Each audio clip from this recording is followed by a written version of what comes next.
Episode 7 now. Rich at Heart podcast, baby. Yes. In here with my fucking sick ones right here. Got Sergio Bailly, my homeboy Adam Miranda returning. Yeah. And it's almost Thanksgiving, the week of Thanksgiving. Are you guys ready to eat? I'm ready to eat, bro. I'm ready to grub. Yeah. Favorite Thanksgiving side?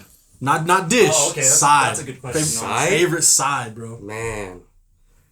Stuffing. Just some stuffing? Yeah. Some good old stuffing? Right out there? Side, yeah. Stovetop or? Because I don't know. No stovetop. No stovetop. Definitely what the family makes. Yeah. What The my fresh grandma stuff? makes. Yeah, the fresh stuff. Yeah. Bro, man. We don't get it all the time. We only get it that one day of the fucking year. That one day. So it's like, that is right. That is right. I like when my grandma makes the green beans. Tomato. She makes hamburger. Yeah, meat. it's just simple, bro. It's like hamburger meat. Yeah, it's green beans. She buys the sliced up ones and she cooks it, marinates it in the fucking lard, the fucking beef lard and shit. Yeah, and it's just good. It's like a fucking staple at grandma's house. Right. I mean, I don't mean to be that guy, but I mean, I'm a big boy, so I'm gonna go with all the sides. Honestly, as you guys was answering, I was literally trying to think of something. Damn, what side is it? You know what I mean? Yep. And each category I kept going through, I was like, no, I need that. Like, I need that one.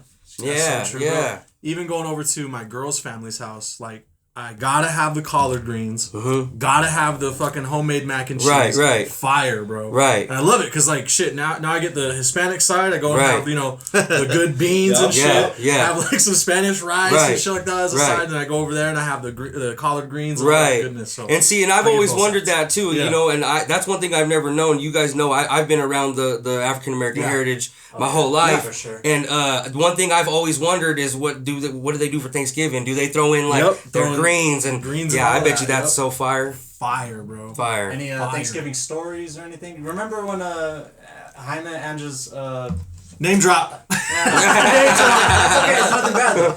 Brother-in-law story. Half of his face went like. You got palsy. Yeah. Palsy? I didn't know what it was. But how did he get palsy? He ate something from name drop from Al, huh? It was like when Maya was first born. Yeah. It was like I think his first Thanksgiving with us. He talks about this often. Yeah. But he woke up the next morning after Thanksgiving, and his part of his face went numb, bro. What? And it was like drooped.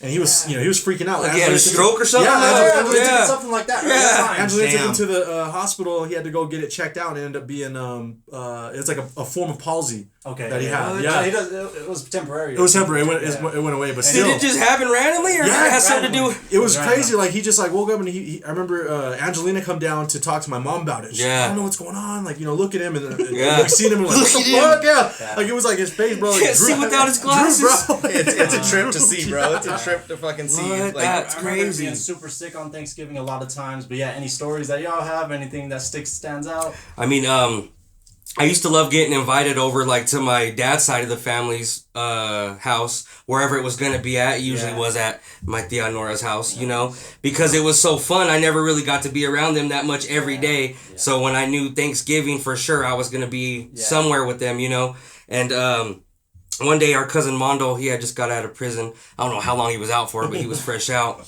And his ringtone goes off. Back in the day, a ringtone. You guys remember ringtones? Yeah. And it's a Cyclone by Baby Bash and T-Pain. Yeah. Right? Yeah, song. And then he's like, oh, it's my mom.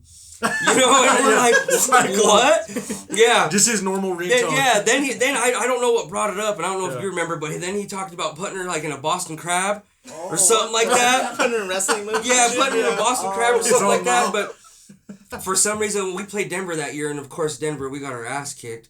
But I don't know. For some reason, that type of memory just sticks out. That's good. It's such a good holiday. It brings family together and stuff like that. There's football. We used to be wrestling back then, like you were reviews and stuff. Yeah. But just hanging out. You guys remember playing wrestling, play wrestling and shit? Shit, all the time. I mean, just speaking of the Boston Crab, I used to get Angelina, our sister, in fucking the sharpshooter every year. Just if you guys are laying down on the ground, sharpshooter's coming your way. Sharpshooter's coming. You better tap. Because I ain't letting go. You were a huge Stone Cold fan back in the day, right? Were you always WWF, WWE, whatever? No, let's stick with WWF. Okay. I mean, if that's okay. If that's okay. Federation. It's the Federation, We're but from Federation days. Just a little story. God, I can't remember if it was fourth 4th or 5th grade it had to have been.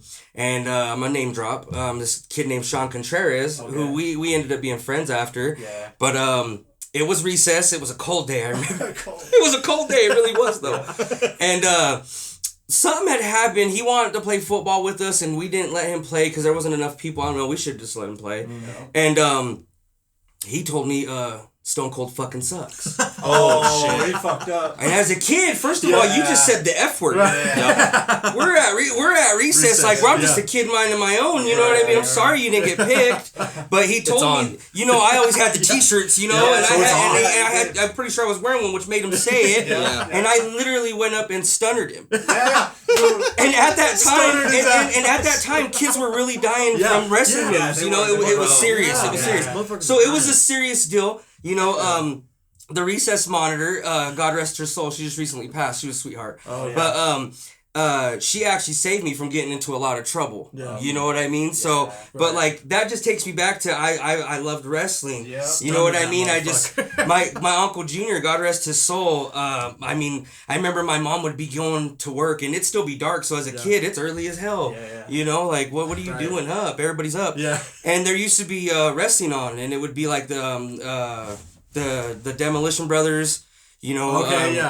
And Doink the Clown, stuff like that, you know, and the old school stuff, and it caught my attention, and I just, after that, like, I started seeing how iconic Hulk Hogan was, then Ultimate Warrior, and then Undertaker, started seeing all these people, you know, and it just grasped my attention, and I don't know, it just took off from there. You had a cold stunner. It was pretty hard. That's one of my earliest remembers with you in the front yard. He imitated Stone. He had had Stone Cold down. And he had the belt.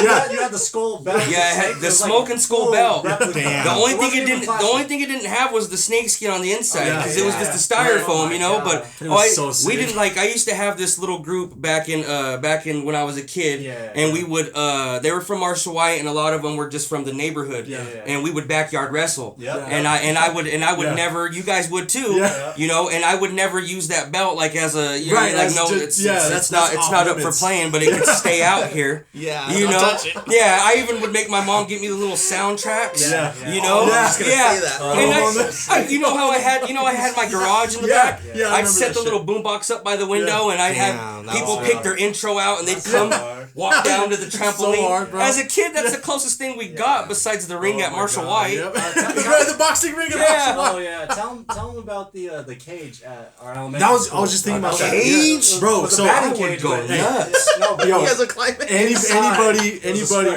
who watched this who went to Bonneville Elementary School, when we went to Bonneville Elementary School, which me and Roman moved to elementary schools like every fucking year, because you know how much we moved. Went from Central Ogden to fucking East Bench Ogden to North Ogden, all kinds of places. But with Bonneville Elementary, bro, we had this fucking batting cage. Because it used to be like baseball fields and shit like that. Stretch of field. There was this fucking batting cage. It was 4-sided, and you go in there, and it's like a fucking cage, like a WWF fucking cage, WCW cage. Tall as fuck, too. Tall as fuck, too. So you can't climb out of that shit. And we would just we basically had a fucking fight club, bro. We would hey, somebody would come up and be like, hey, so you're fighting, you know, this dude today. Perfect. For the fucking Intercontinental title. So they'd fucking shut the cage door, and they'd fucking hold it closed, so whoever, you know, couldn't bitch out. And you just fucking fight. Like, you wrestle and fight, bro. You had to. How was the floor? Was it concrete? Bro, no, it was dirt. Dirt with fucking rocks. Rugged. It was straight up rugged. Dirt. Building character. People got hurt. Building character quick. Building character. People got hurt. And Strong immune system. Yeah. And then they stopped letting us take the belts to school because they found out we were fucking fighting each other for the belt. Oh, that would have hurt. The merch was crazy. That would have hurt. The merch. You guys have merch? Yeah, before we get to that, I want to just bring up, since Bonneville had that, do you guys remember Mount Fort's the wrestling room? Do you remember when it was time to bring the pads down and you can climb up on the fucking mezzanine? Yeah, bro. We didn't go to Mount Fort's. Did they take Did they take the name away? It was called the apparatus room. Yeah, that's what it was. Yeah, the apparatus room. It was a wrestling room. But like how you could climb up. Yeah, there's like a thing where they had like the storage on each side, so kids would climb and then they'd fucking jump down. Right. Oh man, that shit was so fun. That really was fun. Yeah, Jeff Hardy and shit. And that was always our go-to thing. Like that's how big of an impact wrestling was. When we got to jump off something, we was imitating Hardy's, Jimmy Fly Snuka. Yeah. You know, we was imitating them. You know, and it's good times. Good times, Bro, man. I used to bounce off that cage like it was the fucking ropes and do the people's elbow. Jesus Christ. I'll hit the cage, come over and fucking elbow a motherfucker. Yeah. And then trampolines and stuff too. Just we had a big ass. Oh, we had a big ass trampoline at the house ran too. into the ground. Yep. A bunch of springs would come off when you go through the trampoline. Go through it, yeah. I've hurt Roman so many fucking times on the trampoline, but one time in particular, I was just thinking of we were wrestling in the backyard, and my mom had those fucking like aluminum like baking shit, like, you know what I mean, to bake in.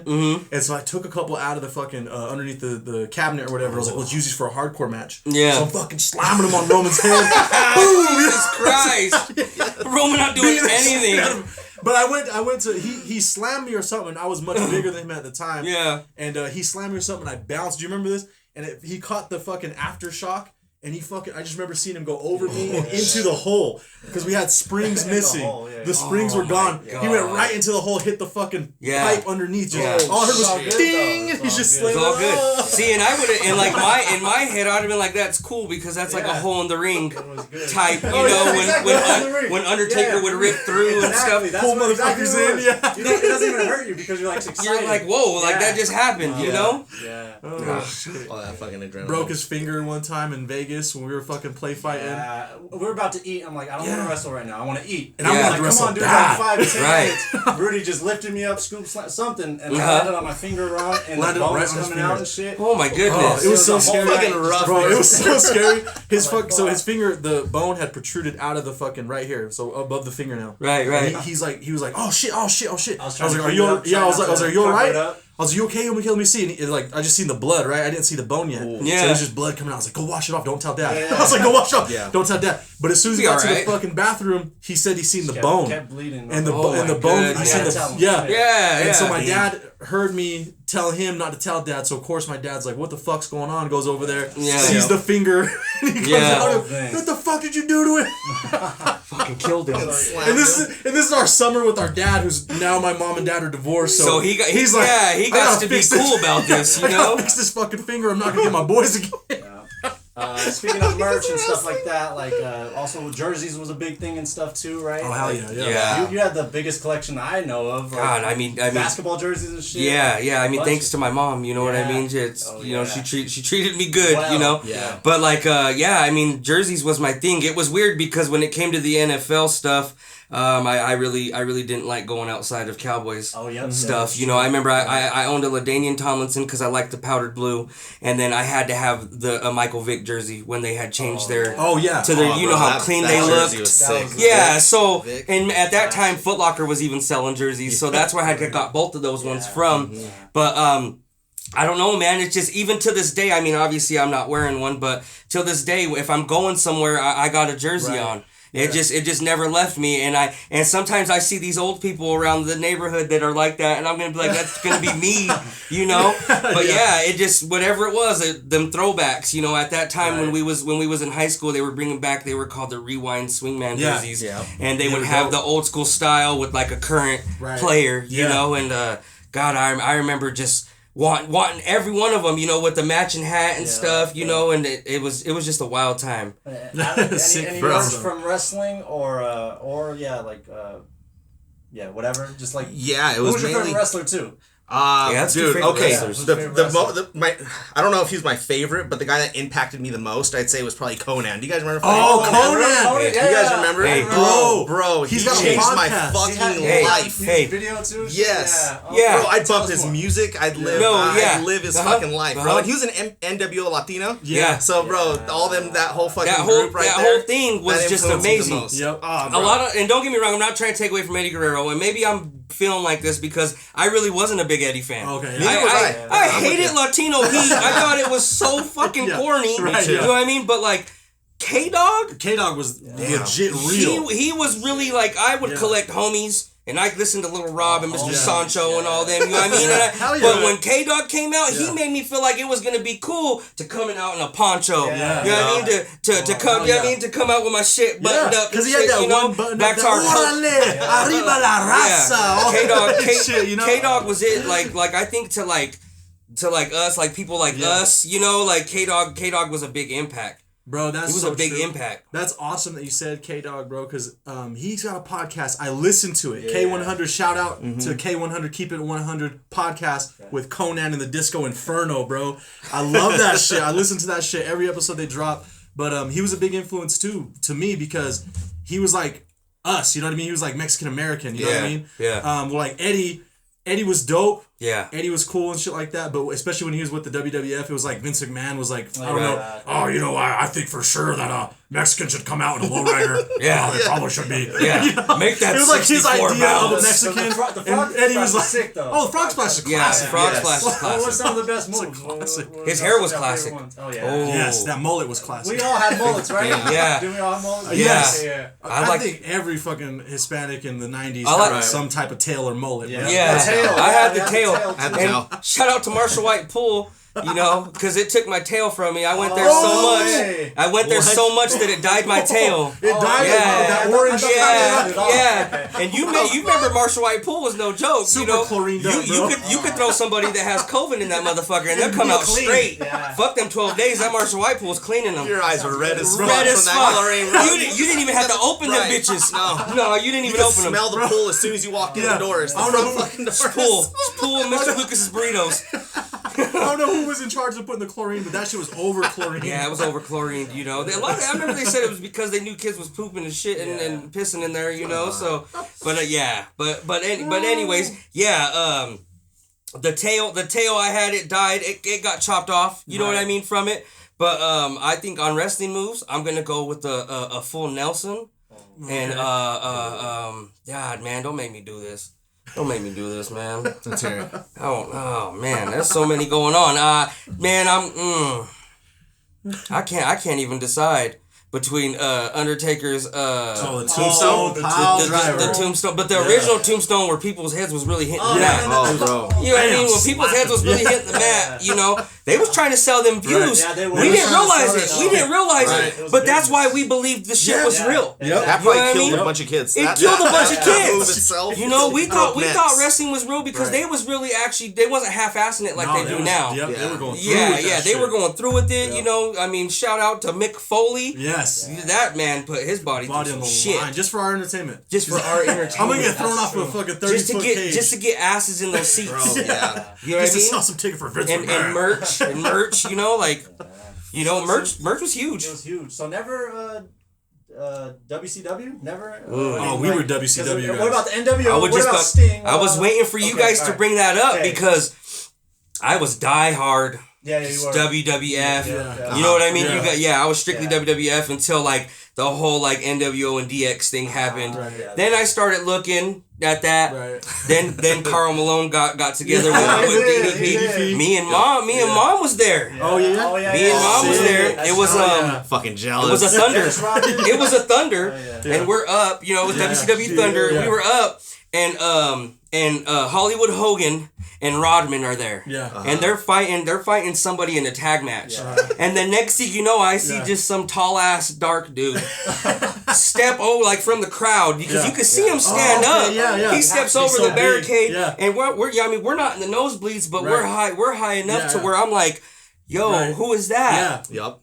Then on the Tron, Yeah. you could see that it was Karl Malone. Oh. And so like that brought with the Bulls and the Jazz, you know what I mean? That brought me to It was watch WCW perfect a to little do bit that. more. Yep. That was genius. Yep. That was perfect. I always wanted a Goldberg and Stone Cold match, like, because I Why was in not? WCW. Great. Why Bro, not? Yeah. Goldberg, when he would just spear people, Why didn't Yeah. that was fucking. I don't know. That was a big miss. I always wanted that. Like, That was a big What miss. would happen if Goldberg and Stone Cold That's like fought? Mayweather and who would Pacquiao win, type right? shit. It is.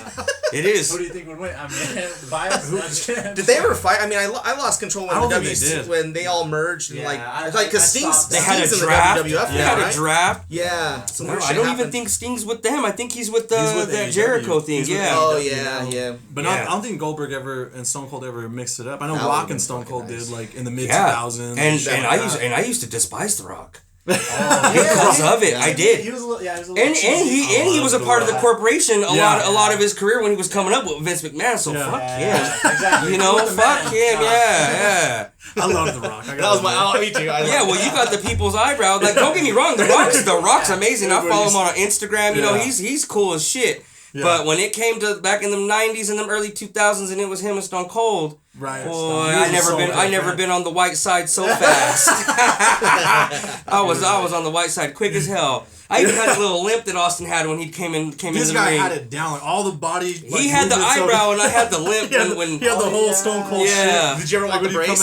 I always wanted one. I always wanted one, and I could never find one my size. And that's the bottom line. Yeah. For Stone Cold said so. Yeah. What about the vest? I used to have a vest, but I would wear it when I would solo wrestle, because I was an only child. Yeah, right. I would solo wrestle a lot, and being the only child, you could relate, you know. Bro, yeah, I'm with you. Yeah. So you're the only boy, only child. Yeah, so and like and you guys are cousins. we're cousins, you know. Yeah. And speaking of cousins, I mean, we would even when we would play fight, you know. And then I remember when he lived in Meadowbrook, it was around the holiday season because it was cold. And we'd play our little one-on-one football games. We would literally just grab the football and say hike and just try to do whatever we could do. Right. You know, and that's how we would play. You know what I mean? But we was lonely as kids, so we made it work. Hell yeah. You know what I mean? Yeah, because my sisters were older. So I was pretty much an only child. When I was born, they were already like 16. You was the only child, you know? Bro, having to figure out what the hell you're gonna do that day when your friends outside weren't around, you'd come up with some stuff. You know, you're like, right. You know, I'm with you. That one-on-one football, the throwing to yourself. You're throwing to yourself, you're throwing it up in the air. So fucking sad. sad. And then it sucked even more because my grandma was strict. Yeah. You know, so like Grandma Santos was strict. Yeah, she was strict. You know, God rest her soul. But like, so very many people couldn't come over, and if they did, they couldn't come much.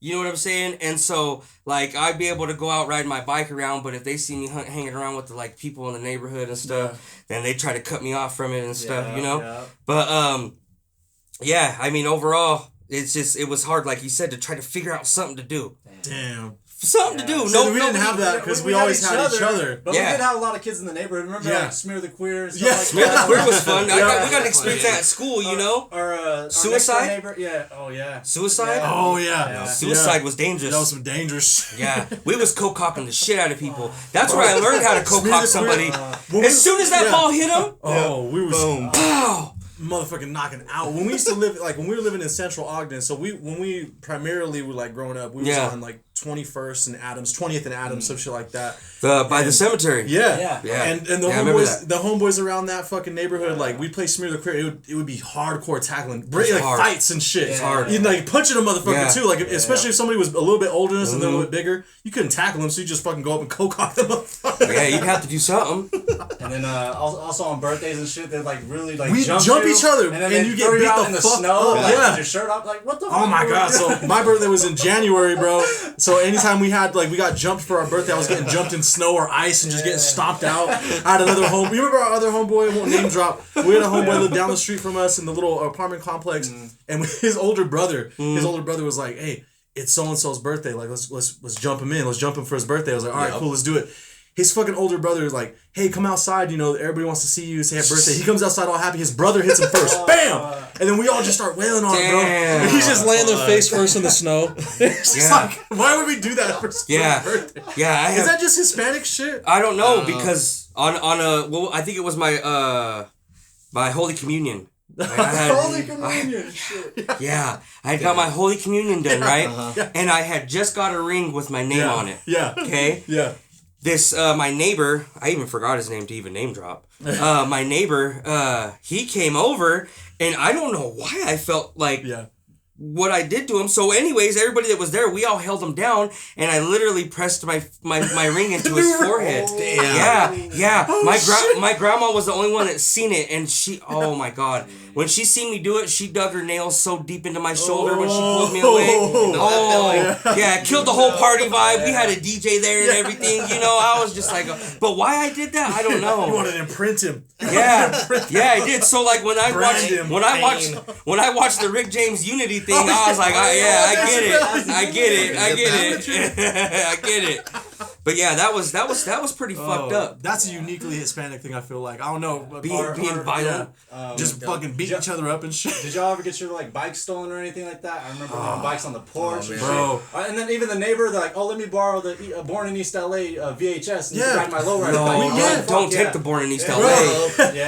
Our neighbors were paisas. They were from Mexico and stuff, and so we had all the like good ass like Mexican American movies and shit like Blood and Blood Out on tape, American Me on tape, and they wanted to borrow them, so we would trade them for their lowrider bike. Hey, we'll give you this movie for like 2 nights. Let us use the lowrider bike. Yeah, and so we'd mob the lowrider bike. That's a good trade. My bike would always get stolen and shit. Like, I don't know. It was scroll from the porch. That's nice looking bike and shit, but whatever. But any stories like that? Man, no, I was pretty safe with my shit. Lock that shit up.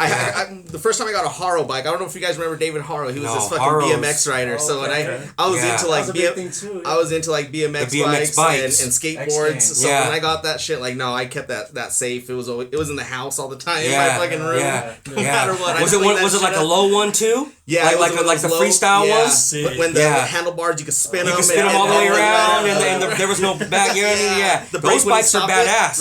That shit came out. Did anybody ever do the bar spin? It's cool to have it. Nobody can fucking do it. I could do it like flat, like not pop up and do it, but I just quickly do it. Yeah, that's true. Just real quick. Going to Long Far swimming pool and then getting the bike stolen. Like we'd steal bikes. We would steal bikes. What about the cheese fries from Larn Far?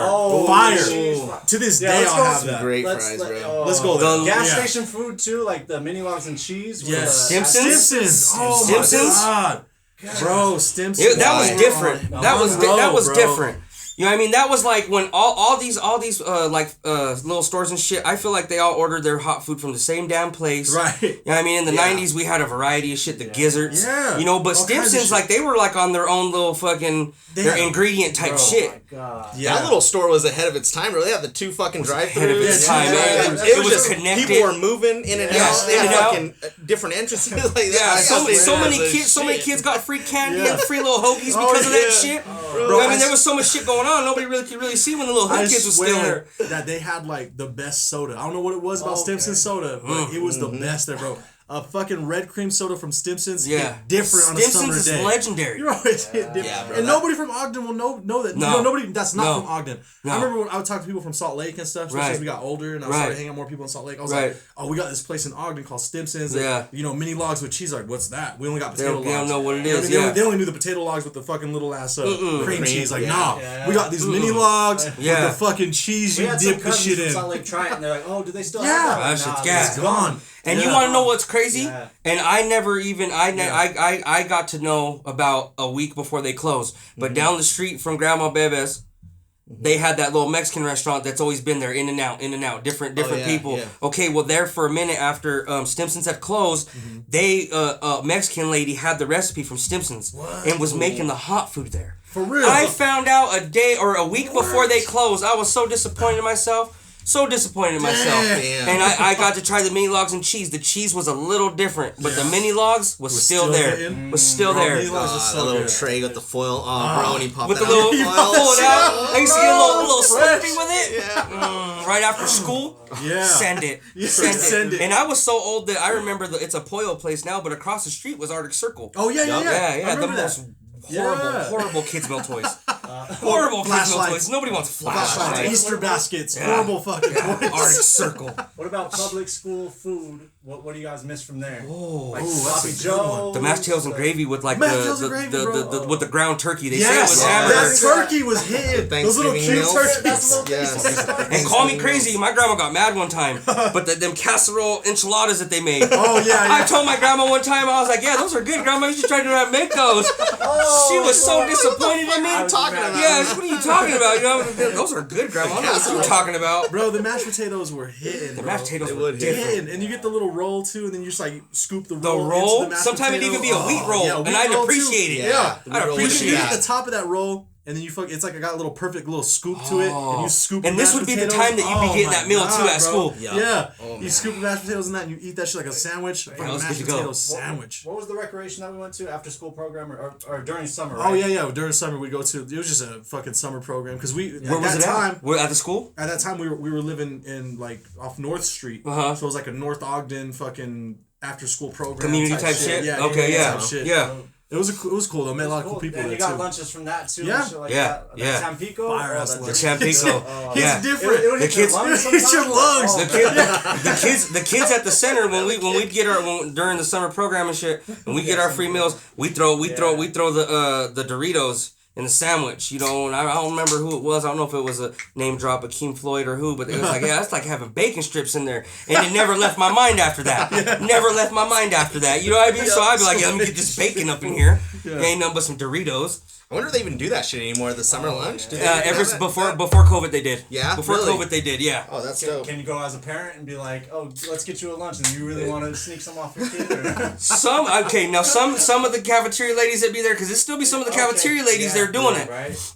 They'll be cool with it. If they see that you're consistently bringing the kids, you know what I mean, they'll be cool with it, let you grab something, you know what I mean? But other than that, I think it was only like $2.75 or $3. Yeah, it wasn't bad at all. Yeah, it wasn't bad at all. But last time I had like a public school meal was when my nephew was still little, and I took him over to Highland. And they were giving out lunches in the summer. Yeah. And I had and it just took me back. I was like, I just took a bite. I'm like, oh, take you back. Even did you go inside and stuff? Yeah. Just the smell of the cafeteria. Bro, when they made those sugar cookies, y'all remember the sugar cookies? Yeah, I do. Bro, when you go in when they're making those sugar cookies and that smell, that wafting just sugar cookie aroma, just took me back, bro. Made me feel like like. But you know what? I don't think we appreciated Ben Lomond that much for having the Chick-fil-A. Was the Chick-fil-A? Chick-fil-A, Chick-fil-A with the melted cheddar cheese. Right. Yeah. Forgot about that shit on there. In the yellow cart, you know, they called it the yellow cart, didn't they? Yeah. To the left of both the lines. I used to get the shakes there. They blend up those little cookie Man, they treated us right. Hey, but I'm not gonna lie.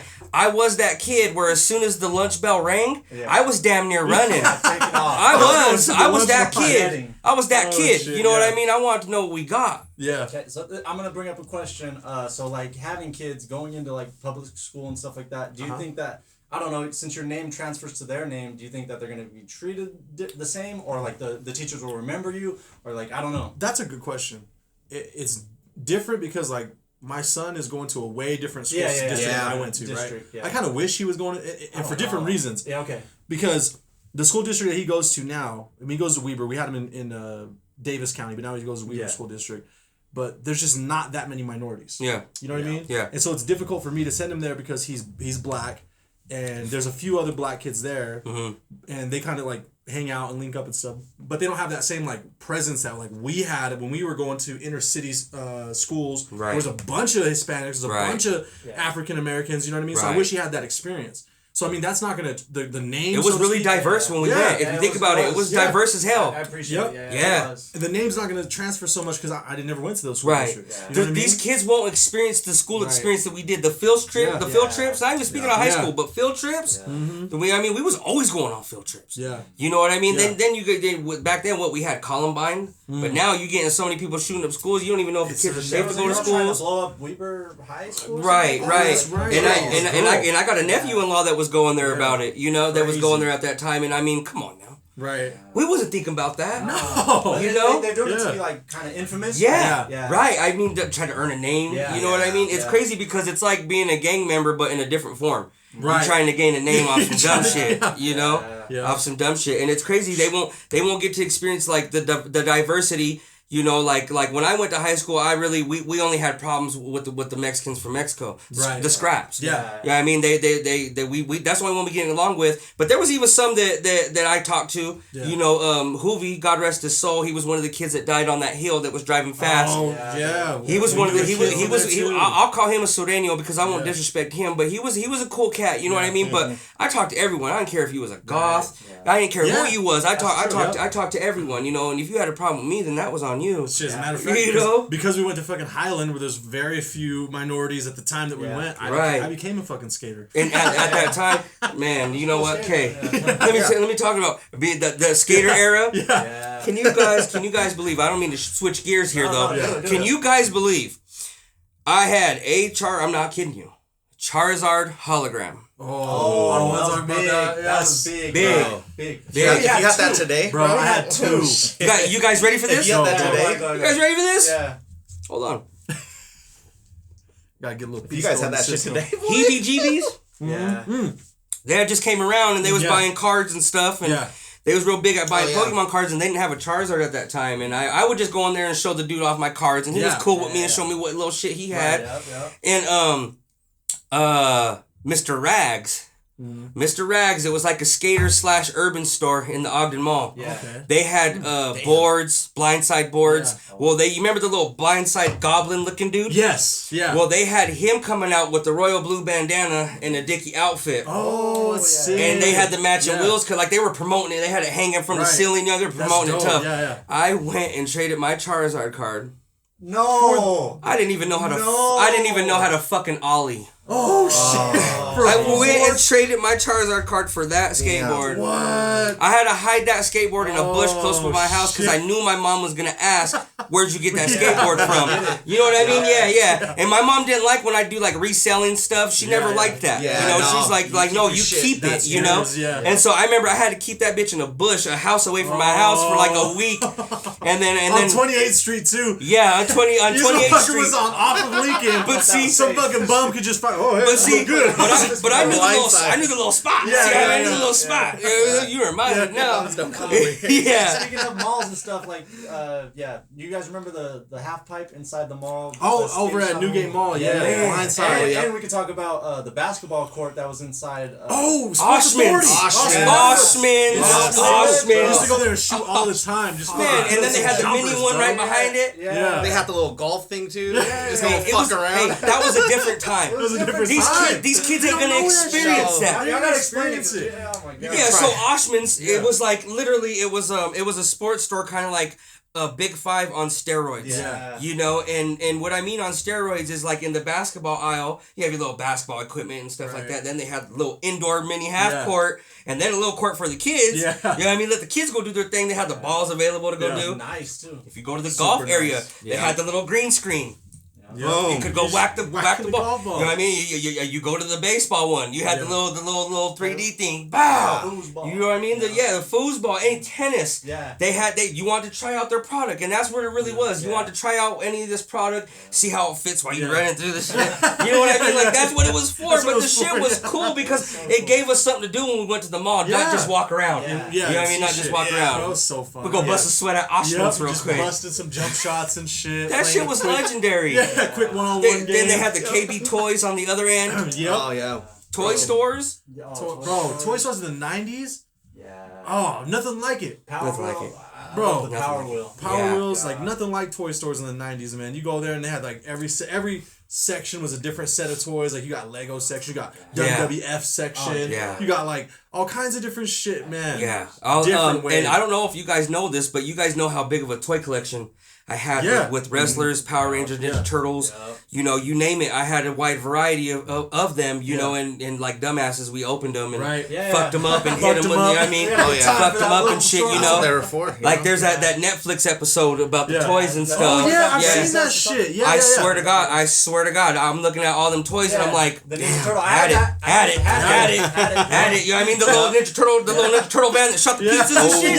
Had that motherfucker, had that shit. Okay, but so one day, my uncle, he to fight the stickers off in the backyard, you know, the little stickers. Oh, yeah. When you step on them and shit, they hurt. Yeah. So he would burn them with his torch. Oh, yeah. And we had a little shed in our backyard. And he's burning, and I'm following behind him with the water hose, you know. Yeah. And he told me, he's like, you as soon as you see me burn somewhere new, you come and hit it, you know. Yeah. So I'm like, okay, well he gets by the shed, and I see fire shoot under the shed. I watched it. Yeah. It hit the ground and shot under the shed. So I'm under there hitting it, and you know my Uncle Tony, he's mean like my grandma. You know what I mean? And I'm sitting there just kind of doing that, and he's like, get over here, I told you to follow me. So I'm like, oh shit, you know, as a kid, I'm like, oh shit, okay, you know, keep in mind. I'm just sitting there watering, okay? I don't know what time of day that was. It's nighttime. And next thing you know, I hear my uncle yelling like I ain't never heard him yelling before, you know? And as soon as I run to the backyard, I just see orange. Orange outside, orange. And my NBA final stuff, all my toys, all this shit. my kids' clothes, like my baby clothes and stuff. All in the fucking garage. It took that long to burn. What happened? It had to have been a slow burn. It had to have just got one little piece of weed under there, just got warm, and just went. And you got to think it was a little shed that they had brought with a forklift, so it had that little bit of space, so it had oxygen to just run through there to keep it going. You know, just enough. Man, when it was done and over with, man, I was crying. I seen everything melted. Damn. You know, you remember back when the Jazz was in the finals and they used to have the stands and the grocery store parking lots and sell merch. Right. And I had all that. all the shirts and shit. You know, and it just burnt and melted, and that hurt my soul. That hurt my soul. My first heartbreak as a child. You know, to just see all that just that's like your gone. house burning down. It is. You know, and of course I wasn't playing with them toys, but I would love to go back and still mess with them toys. You know, so that was heartbreaking. You know, all them memories are literally just memories. I can't go and touch them. You know, that's true. That's fucking terrible. I remember the after effect because you told us about it. After it happened, and I was like, what? Because I knew all the shit he had, and I was like, no, it's gone. Belts, everything gone. All the WWE belts, everything, bro, from my childhood. Yeah, it was. Like the Museum of Alexandria. You heard about that? That's what it was. It's like the museum, the Library of Alexandria just coming down. No, it really is. You know, everything just gone. Yeah. And your room was always decked out, huh? You had a bunch of posters, pictures, and stuff. Yeah.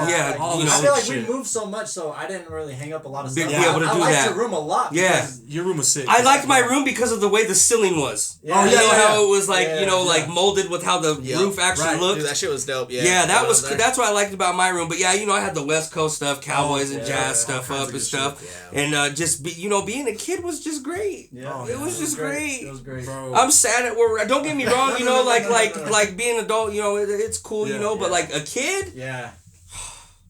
A kid, and we just let it drift by with no worry. With no worries, thinking that it would last forever. It's gonna last forever, baby. So I'm gonna shift just a little bit, but it's on the room because I remember going to your house, right?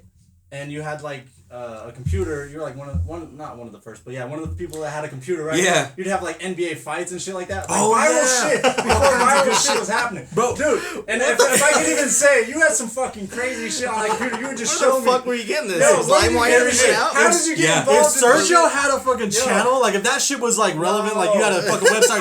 This motherfucker had all the videos, all the music, all that shit. He had the fucking livest channel. Some shit was scary. I'm just gonna throw that shit in. So it was when LimeWire first hit. It was when LimeWire first hit, and at that time it was real hard to get your hands on Faces of Death stuff. Yeah.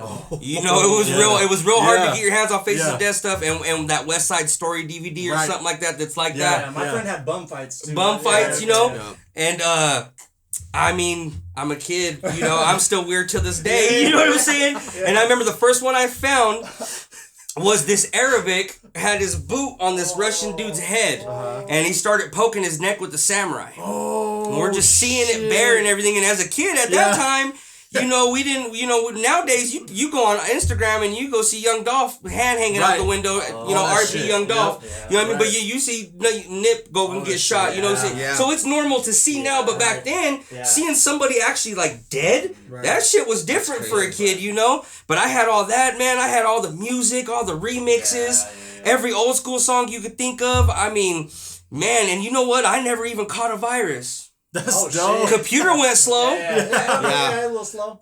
Slow as hell. But I remember I used to, just thanks to my mom, again, shout out to my mom, but I used to download all the old school music.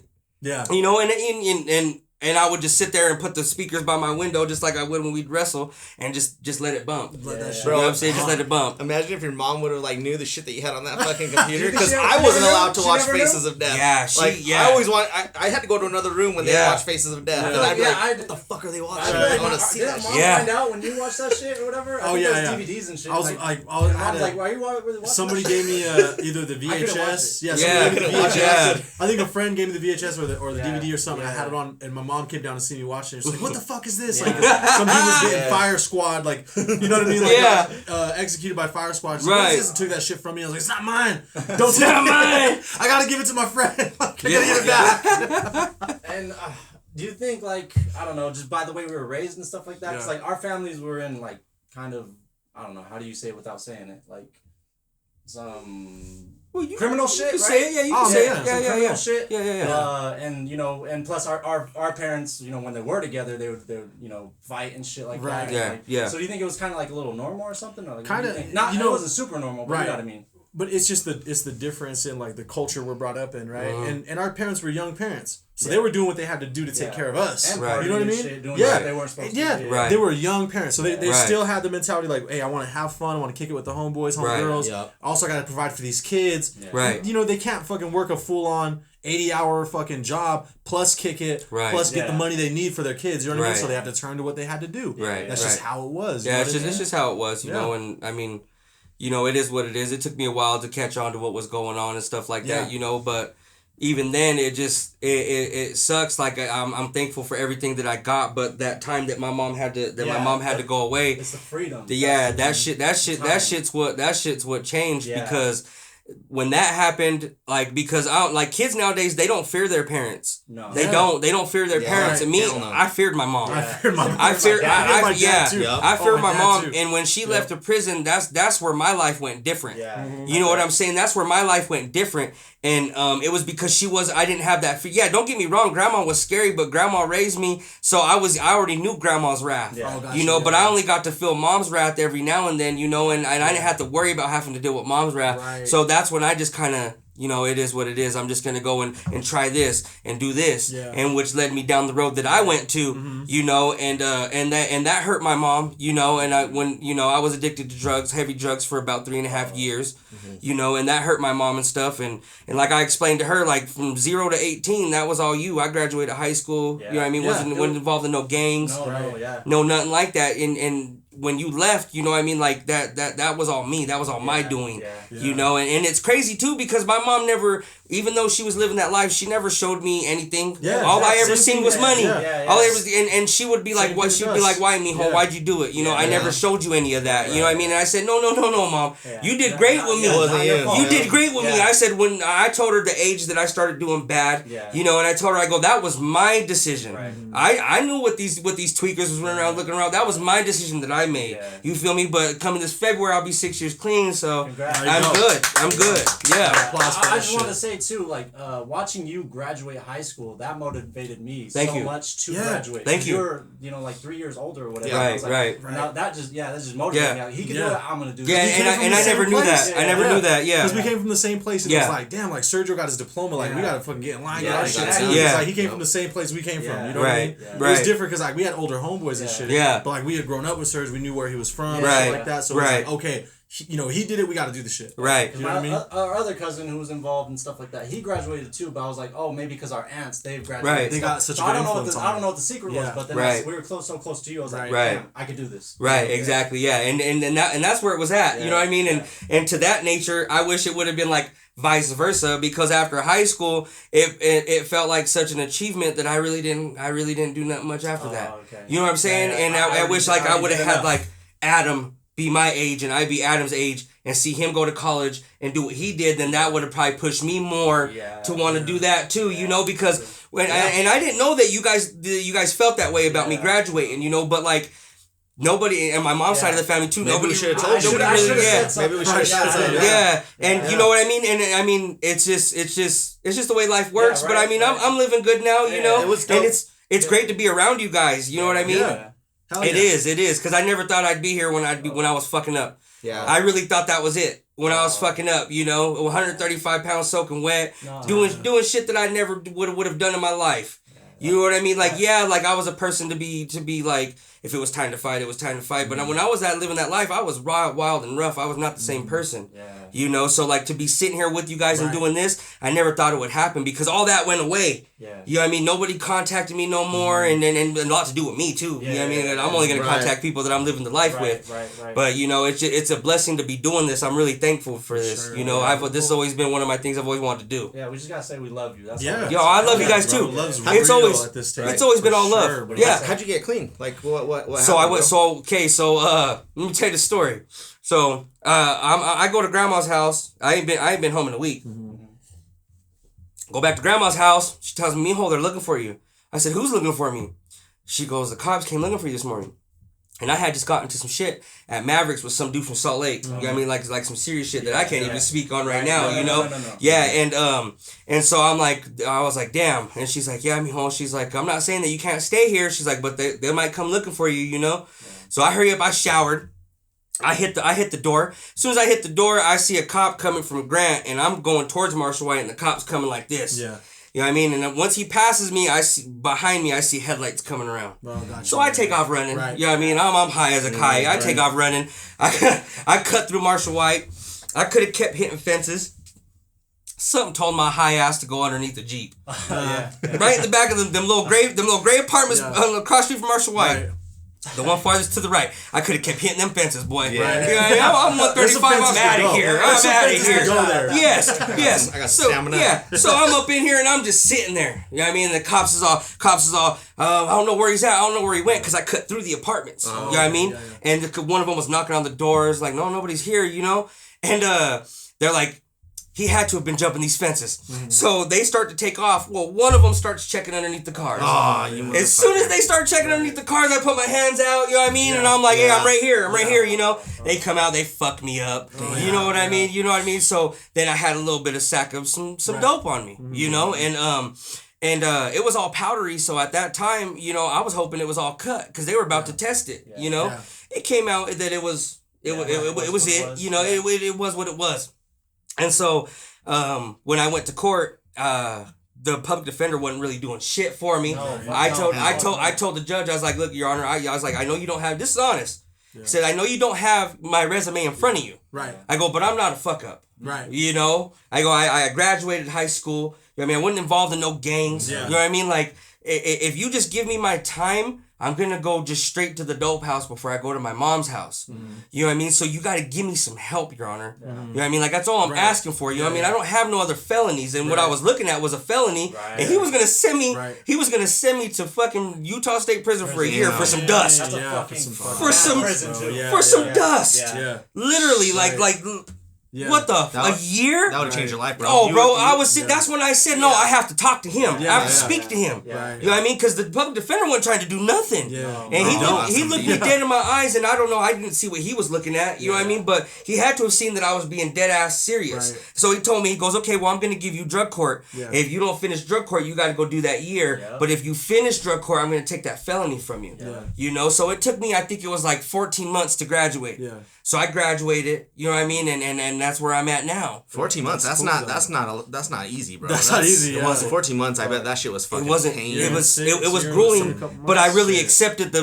They call it accepting the medicine. Yeah. Everything that they threw my way, I accepted it because I didn't want to live that way no more, bro. Like people's opinions to me now don't matter to me because I used to walk around the blocks with half my eyebrows on. Right. You know what I mean? I was addicted to meth for 3.5 years. You think I care about your opinion about me? Right. You know what I'm saying? Like, so when I try to hear something like, bro, I don't care what you think. You know what I'm saying? But it was hard. It was grueling. You want to know what was the hardest part about it?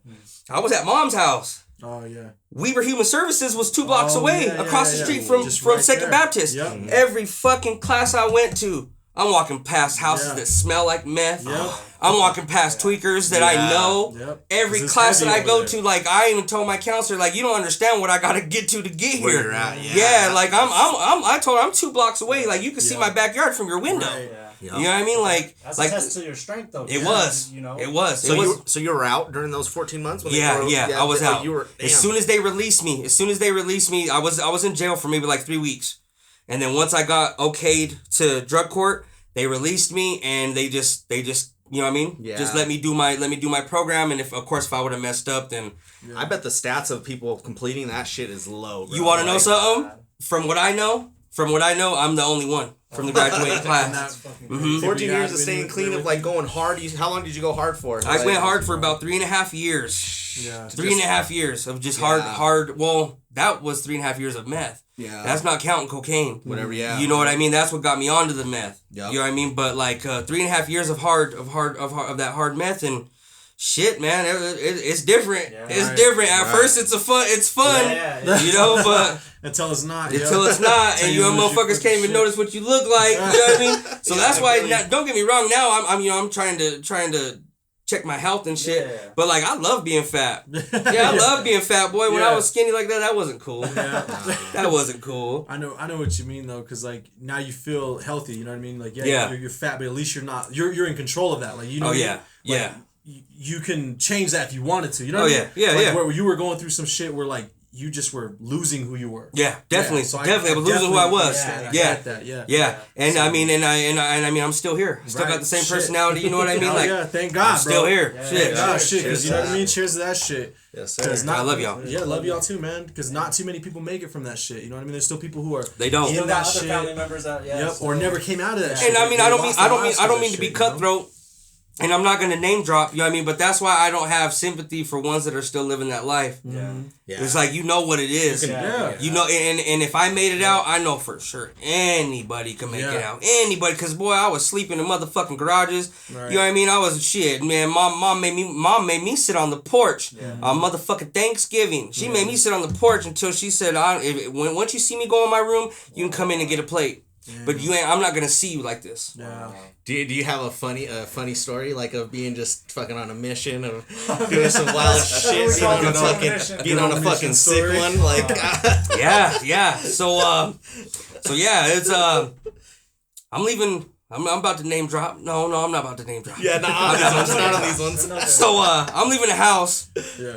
I'm leaving the house, and God, I had been up playing darts. Playing darts. Don't even play darts. I fucking became a pro overnight. You know what I'm saying? So right after that, it's daytime. I see the sun's coming up.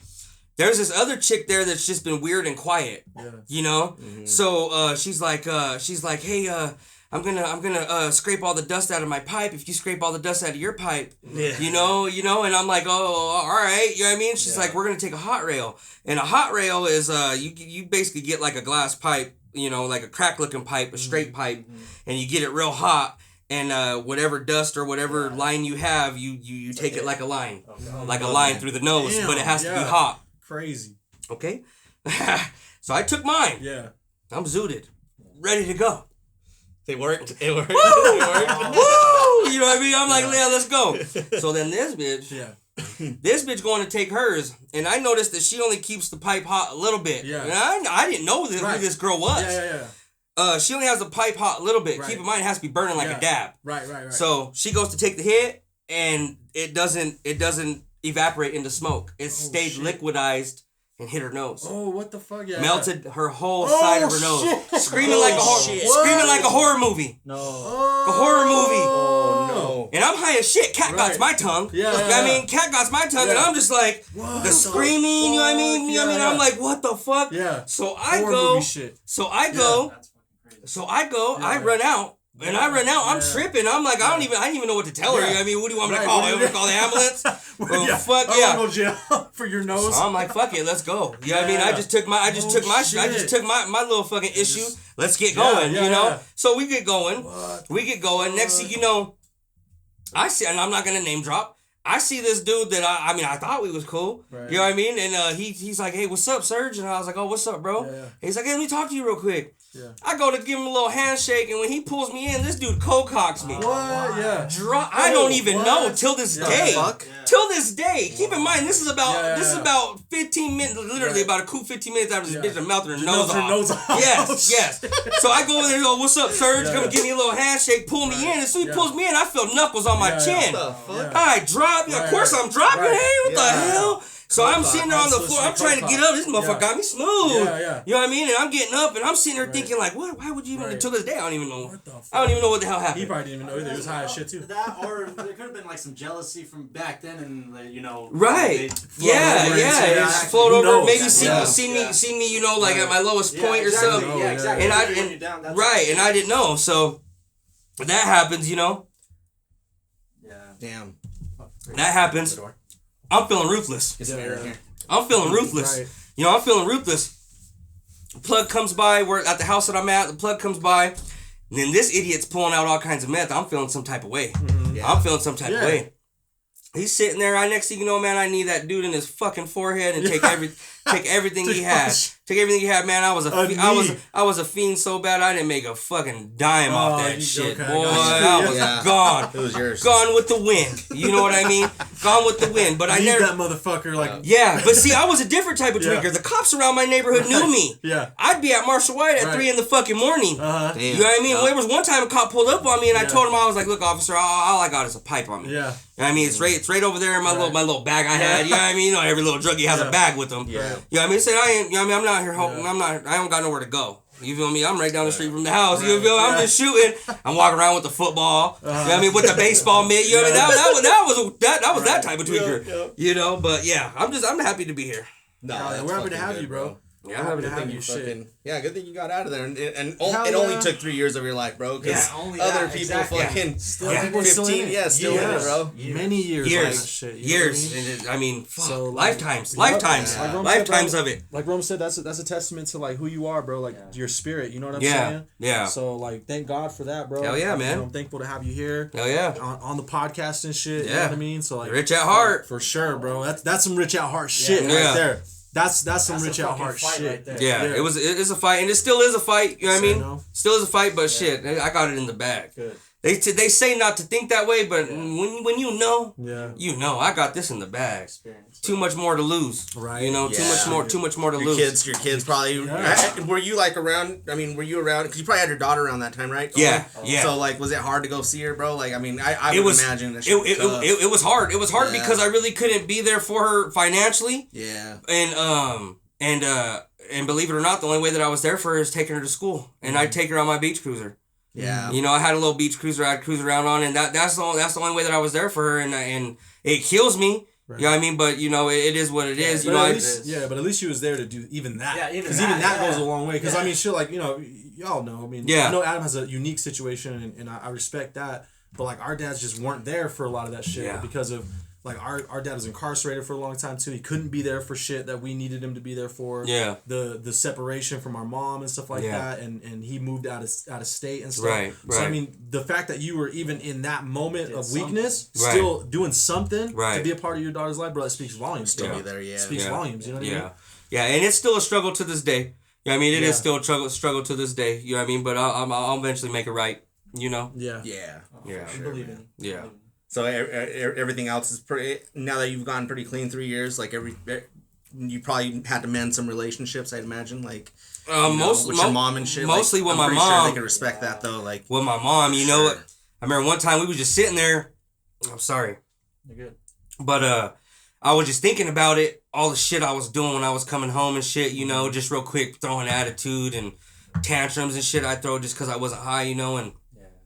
Shit, I just told her, you know, like, I'm sorry, Mom. Mm-hmm. I mean, because I never want my kid to do that to me. Right. And I still, to this day, I can't believe I did that. Yeah. Most people can't.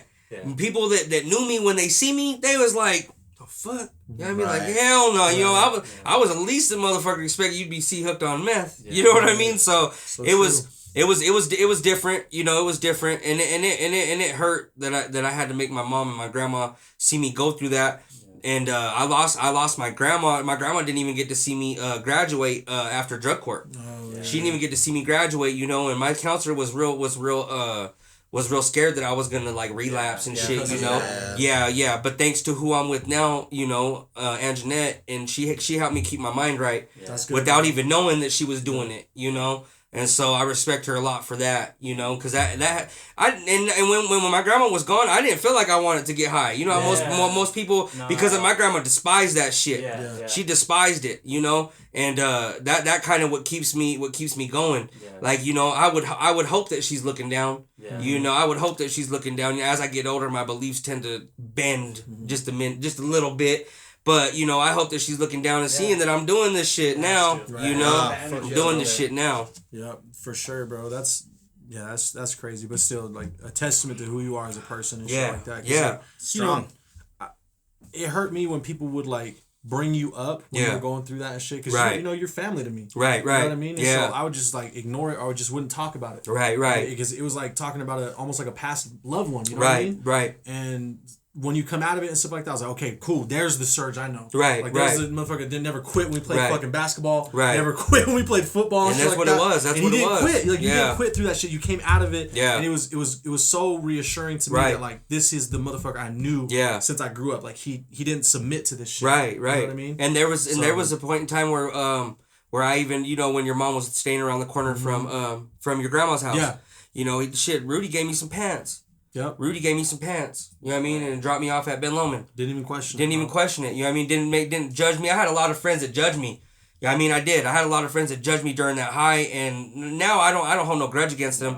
But the ones that was there, I remember. Yep. Yeah, I mean, I remember to the fullest, you know. Bro. And I remember. I probably still got them pants in the motherfucking bag if you want them back, dog. They probably don't fit now. Yeah, but no, I remember that, and that wasn't even just because I trusted this person more than other. It was just like, just kind of like almost like a thing like, I know Rudy ain't gonna, you know what I mean, like you know. And that's how it was, but I'm back out of that thing. Yeah, I'm proud of you. And this is life, right? Yeah. Like people, everybody has their struggles. Right. There's no such thing as the easy life. Yeah, right. From you know whatever they are. The highest of highs, the lowest of lows, exactly. Bro. They got everybody struggles. Got struggle. So yeah, I don't know. We here now though. Yeah. We here now. Shit, we chilling. Yeah. But yeah, that's crazy, bro. I appreciate you sharing that with us. Yeah. And stuff, no problem. Shit. Yeah. Like, that's hopefully what's up, family man. watches this eventually, even if they don't right now. Yeah. And they pull something from it because it's possible. Yeah, it's possible. If you're out there struggling, whoever's watching this, you know, if you're out there struggling, man, just accept the medicine that rehab's willing to give you. Yeah. And honestly, just accept it and it'll work. I promise you, it'll work. And not to be, you either make excuses or results. Yeah. It's pretty much what it is. But we love everybody. Hell yeah. I hope everybody's doing well. Yeah. Hell yeah. Deep shit. Hell yeah. Yeah, that's dope, bro. What's next? Deep shit. So what was it like growing up with just sisters, Adam? Bro. Fuck. Let's go there. You guys had battles, bro. Like, okay, you guys had battles as two dudes at least going at it, okay? Bro, having a sister that's older too. Yeah. Older, like, so she already commands. Bro, like, authority. she commands shit. Like, bro, I got burns from her fucking... Okay, so let me tell you a fucking funny story, okay? My sister, she was 16. She had a date, go out with her man or whatever. Yeah. Okay? So she's in the hallway. She had her mirror set up, and she was doing her makeup in the hallway. And I was just like... She was my favorite sister. It's Lydia. And like...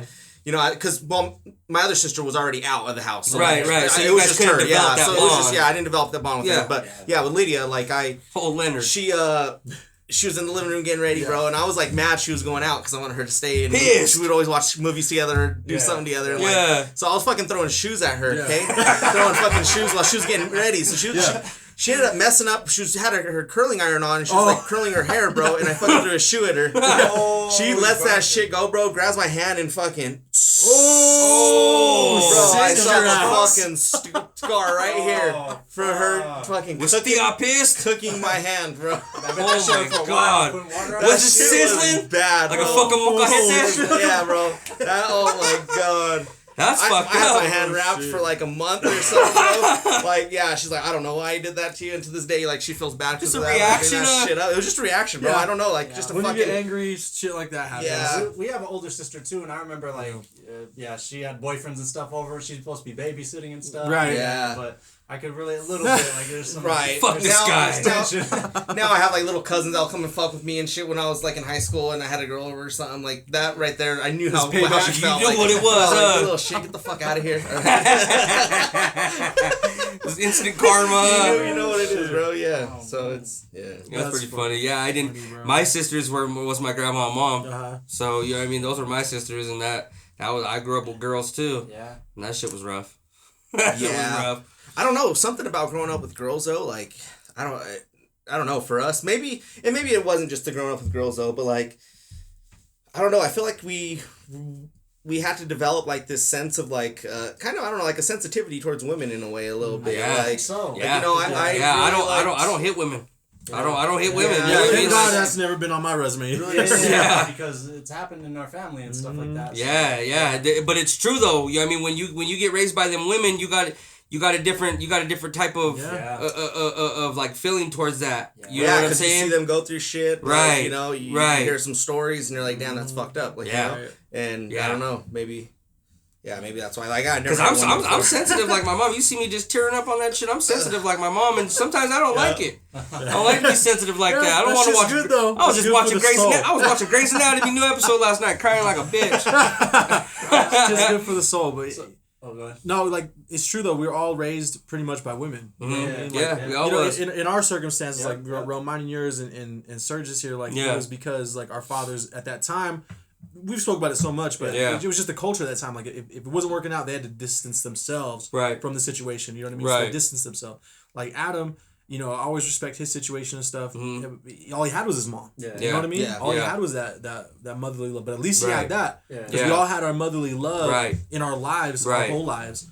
And it's just a testament to like the power of a motherly love. Like we're all mama's boys. Yeah, we're all mama's boys. We're all mama's boys. That's enough. That's we're all mama's boys. That's all you need. Mm-hmm. That's all it is. It sucks, and like I'm trying to like maybe, and it's kind of tough. Like I don't know, now being a dad. Yeah. And because I didn't have a person to look up to. Like, how am I supposed to be? So like now, pretty much the way I'm with my son is like, what did I lack? Yeah. Like, what information did I need? Right, you know? So I'm trying to give that to him, and like, I don't know, he doesn't listen. He doesn't listen. I'm trying to hook you up, bro, with some information. You don't want to take it. Like, I'm sorry about that, bro. Yeah. Like, hopefully it seeps in, and later Right. It comes back up. I think it's like, I think it's like, the only way to learn is a hard way. You know? Like, for some tough. People. Because I mean, my mom paved the road for me, and look what happened with me. Right. You gotta learn the hard way. You gotta learn the hard way. But like, I knew what was gonna happen. You had it like so good as a kid too, though. So like when she did get arrested and stuff like that, did that change your life? Like, because when she got arrested, I was scared because they was not just with her, of course, with her. Like, you wanted that love, you wanted her to be right, but also like. Did your lifestyle probably change too, right? Oh yeah, my lifestyle changed instantly, and it kind of messed me up because whenever I had got a job or whatever, everything would either go to Jordans or jerseys. Yeah, like my grandma would be fresh. My grandma would be pissed. Like, man, I'll get a check, boy. And at the time she's like, oh, just give me $75 for the bill. Right. Yeah. I mean, I'll give her $75 for the bill and come back and spend the whole motherfucking check the day I got it on some jerseys and shoes. You're used to it, right? Yeah, I was used to it. I was used to it. And don't get me wrong. I thank you, Mom. I love that shit. I love that you did that. But it did throw me off when it was time to, because I never had that. I never had that male structure. Yeah. Right. Never did. I had my uncles and shit there, but they were just there to just like show me how to do yard work, shoot some ball with me. You know what I mean? But my Uncle Tony, he was crazy himself. You know what I mean? So like, and like I understand this now, but at that time he wouldn't have had no good advice for me anyway. You know what I mean? It would have been some gangster ass shit. He would have told me, do the best he could. But right, he did the best I could. I'll just shoot hoops with him. That's all I can do. Anything that you guys as partners that you kind of do get like frustrated or mad with or something like that? Oh fuck! Where do we begin? I'm just gonna know. I don't know, because like I just had a baby, right? And then congratulations on that. Yeah, congratulations, bro. Yes, I never thought it was gonna happen. It took a while, but right on, man. But yeah, she like gave it a bath in the sink for the first time and stuff, and she's like holding it. I don't know, I'm just like scared. Like hearing babies cry, it's a different type of like it hurts or something like that. When it's yours. It's yours. And then I'm like, you better be careful with the baby. Like I'm not, being mean or anything, but I'm just in my mind, I'm like, you better be careful with the baby. Yeah. Anything that like frustrates you guys, or like I don't know. Shit, I mean, like you're gonna come to a point where you're gonna have you guys are gonna stand on different sides of an opinion when like it comes to parenting. Like then having to figure out who's which way is it gonna be the dominant one. Like that's what you guys got to figure out, and that right there is really hard because then like the kid's gonna know. Oh, well, if I'm going to go tell my mom I want this because I know she'll give it to me rather than my dad. Or, hey, my dad will let me have my friend over, so I'm going to go to him for this one. So they'll manipulate. They'll manipulate. We've been there. Yes, they will manipulate, especially when they have the parents. So that's what I see with my son right now. Like, he knows who to go to for a certain thing. You know what I mean? Right. Like, and yeah, don't let grandmas get involved too, bro. Because man, she's already given that love and stuff like that. Bro, like, it's so tough. It's crazy because you look at your mom and you're like, she was rough on me, so she should be rough on him too. But no, bro, like she's gonna spoil that kid. She's gonna let him get away with a bunch of shit. Like, a bunch of shit, everything. Right. Yeah. And I'm sorry, you're having a daughter, so she's gonna let her get away with a bunch of stuff. Yeah. But, and I don't know. I guess if I was a grandparent, I'd probably think the same too. Like, I don't care. I'm gonna spoil this kid. I think what me and Anjanette go through is there'll be a situation where Emiliano's doing something bad, and she'll yell at him, and I'll be like, hey. Right. You know what I mean? Yeah. And then the very next day, or maybe even later on in the day, I'll be like, hey, man. Right. You know what I mean? And she'll be like, hey, grab him, and I'll be like, oh shit, well, I'm sorry. You know what I mean? Right. What happened? Yep. And it's like like he said, you just gotta kind of learn how to try to balance who's gonna be the dominant, if the dominant's gonna be balanced or what. Yeah. But most of the time, them females don't want to balance that dominant out. Yeah. Right. They don't want to balance it out. They want the dominant. And I think it's just a mother instinct. I think it really is. It's a mother instinct because they really actually held them babies. So I understand that. That's true. But you can't discredit how much we love them babies too. Yep. You can't discredit that, Right, and they don't. But I'm just saying, like I understand you held them, and I know that's why you're so. It looks more like me right now, so Right. I'm like I see myself in it. So yeah. You know what's crazy? I don't even really watch the show, but the show Yellowstone. Have you guys ever watched it? Yeah, I've heard of it. I've heard of it. So there's a scene in one of the early episodes. There's this Native American dude who he has a bunch of casinos and stuff, and he kind of wants to intrude on the main character's land because the main character, it's about this family who has a huge ranch in Montana. He won't sell it because it's his granddad's land. Okay. Right, but it's too much land. Too much land for one man. Yeah. But it's his land, right? Well, anyways, this Native American dude says to his son, he's talking about parenthood, right? Mm-hmm. And he goes, do you know why at birth the baby looks like the father? He's like, because nature intended it that way so that you don't kill him. Oh. So that you don't kill him thinking... you don't kill... leave, but no, he said you don't kill him thinking it's another man's child. Oh. So the baby's always going to look like you at the beginning. Makes sense, honestly. Yeah, because nature instilled it that way. My son did look more like me when he was born. Yep.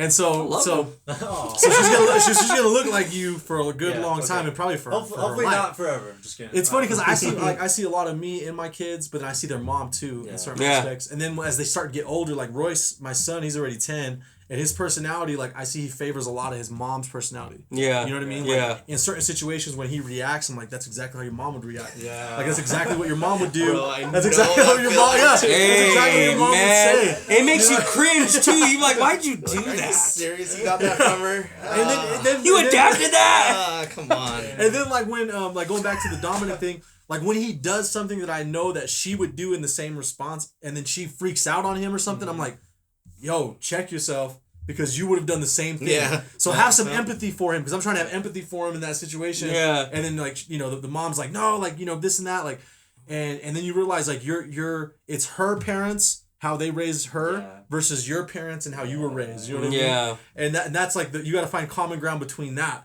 Yeah. So that's just the advice. You got to know what's good from where you came from. And then know where she's coming from, by knowing her parents and how they structured where they came up from too. You know what I mean? Yeah. But crazy. It reminds me of training Pokemon, going back to the Charizard. Yeah, it's tough. Or those Tamagotchis, you remember the Tamagotchis? Those little gotta feed them and stuff. Oh man, yes. 90s toys. 90s toys. And it wasn't just a girl thing, you know what I mean? We was all messing with it. I had three fucking at one time. We all had our pets. I had 3 Tamagotchis at one time. Oh, it's crying. Let me hold it. Feed it. Press the button. Hold it. Is it to see who lasts the longest? How long? What was the purpose? I have no idea, but it was fun when I had it. Has anybody ever actually completed? Did their Tamagotchi grow? Just died, right? Just died. It's always dead. Just died. 24 months old. Died. Grown up. There's probably some Japanese kid who's 40 years old now, and his Tamagotchi is 55 years old, and he's just taking care of him. He's a level 2500. Level 2500. No change to it, just the number. Just 2500. Don't change at all. Oh, shit. Oh, fuck. Bro, back to the Charizard shit. I wanted to say when Serge was telling his shit. Yeah, tell your Charizard. Because trading for a skateboard is one thing. Yeah. But having your Charizards taken away from you is another. Bro, so the first Pokemon pack I ever got was from the mom of a good friend of ours who won't name drop, but he does tattoos. Okay? His mom, great mom.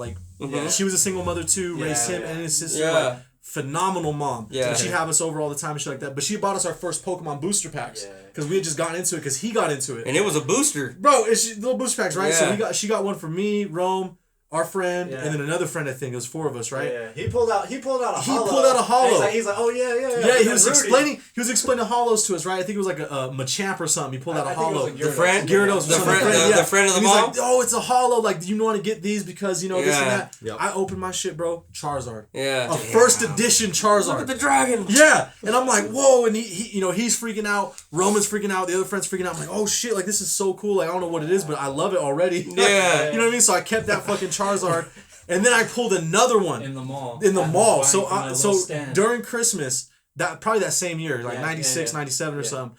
We're at this fucking little kiosk. This Asian family selling Pokemon cards and a bunch of other cards and shit. My dad took me there. My mom and dad, but we were out there for my dad's side of the family's Christmas shit. Mm-hmm. And I fucking buy the pack, and I go to open it, and I pull another Charizard. Yeah. So I fucking pull another Charizard, and I remember the lady that owned the fucking stand, because I was like, oh, a Charizard! Yeah. And she heard us, and we were already walking away from the kiosk. She comes and goes, you got Charizard?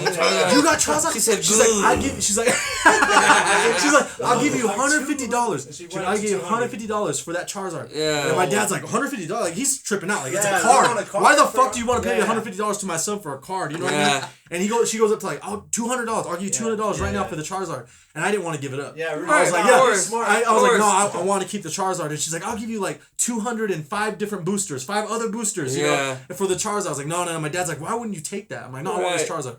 I fucking held on to those Charizards, first edition Charizards, until junior high school, middle school. Yeah. Okay? And we're fucking moving out of my grandma's house. Uh-huh.